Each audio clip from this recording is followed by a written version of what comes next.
เนาะ15 เมตรน้องเรือมันเบิ่งเรือนี่เรือหมุนเครื่อง200โอ้ยมาขับแหงข้างนอกกันไปแล้วครับ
ขึ้นแล้วครับวันนี้ขึ้นเริ่มใหญ่แล้วขึ้นมันจะเริ่มใหญ่ขึ้นแล่นออกมาจากฟังพุ่นไก่ครับพี่น้องพุ่นไก่มากกว่าไก่ครับ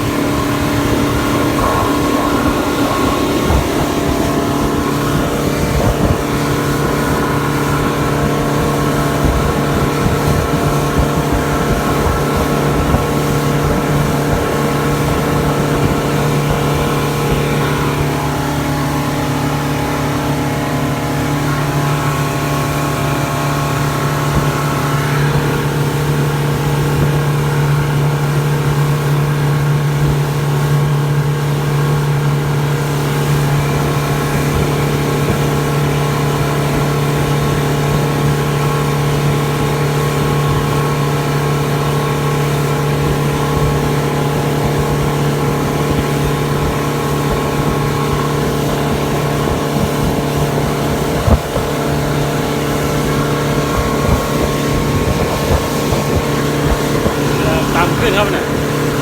จึ๊บตามขึ้นแล้วครับ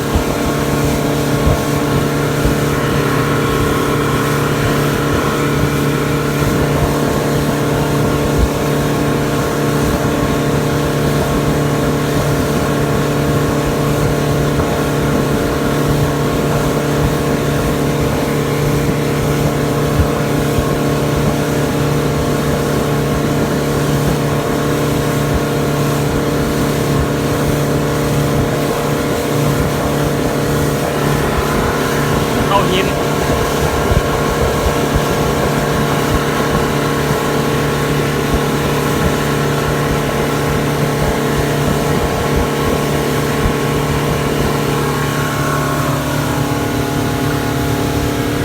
บรรยากาศครับอันนี้อุปกรณ์ครับอุปกรณ์การกินอาหารไข่ขนมปังยังพูดเลย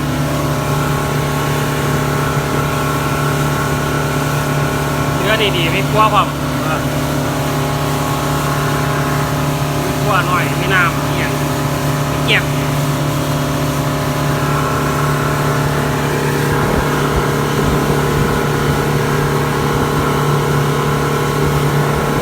ไม่แล้วครับขึ้นมันเพิ่ม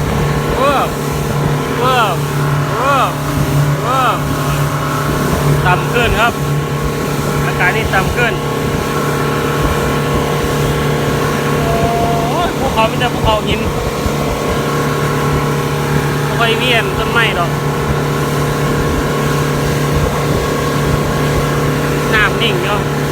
ครับเบิ่งทางเรือเป็นส่วนมากเสาแดงเสาให้เรือแลน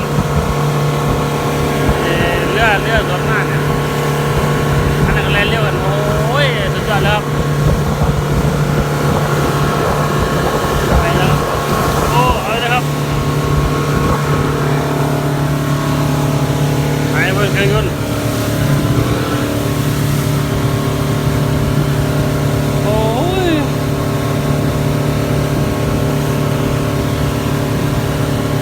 ถือว่าแลนเร็วอยู่ปั่นไว้อยู่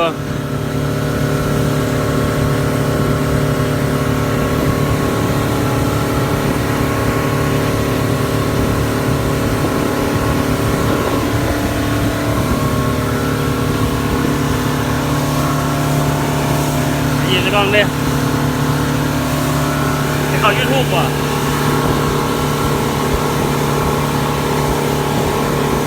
ไปแล้วครับพี่น้องโอ้ยมีบ้านคนบ้านหลังเลยอยู่สูงเลย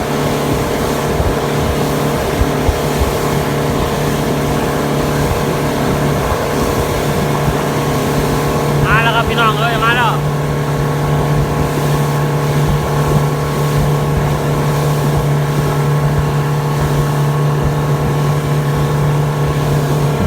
เวลาน้ำขึ้นมันขึ้นสูงเลยคุณเวลาลงก็ลงน้ำลงก็ลงครับตอนนี้น้ำลงครับพี่น้องถ้าน้ำสูงน่ะมันจะขึ้นแบนเมื่อค่อยว่าอันนึงเลี้ยงก่อนตอนนี้น้ำลง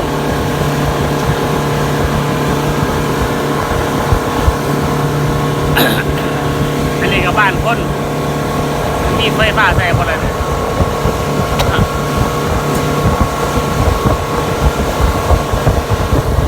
อุ้ยนก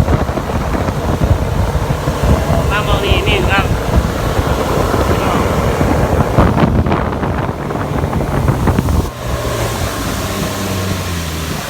นี่ครับคาหมองเขาจะจอดครับเอา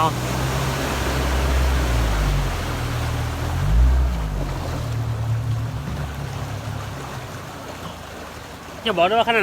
เรือเก่าสร้างน่ะฮะ ขายไปแล้วมั้ง อ๋ออันนั้นของเอเบบ่อ๋อของพ่อใหญ่มีคนมาครับอันนี้ซื้อมือใหม่บ่เนี่ยเนี่ย ก็เราซื้อมา2แล้วนะมือใหม่วะมือใหม่อยู่ที่ดัก มือ2โอเคครับผม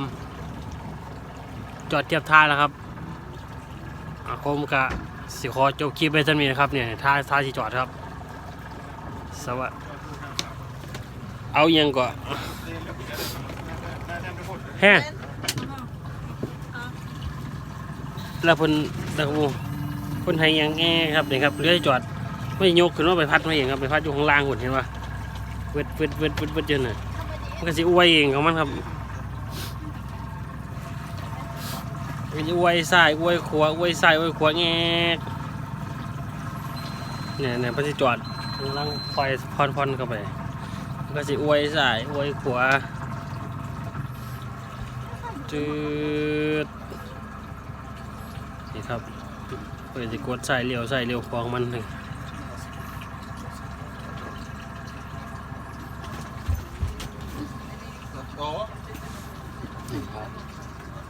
โอเคจบคลิปเท่านี้นะครับ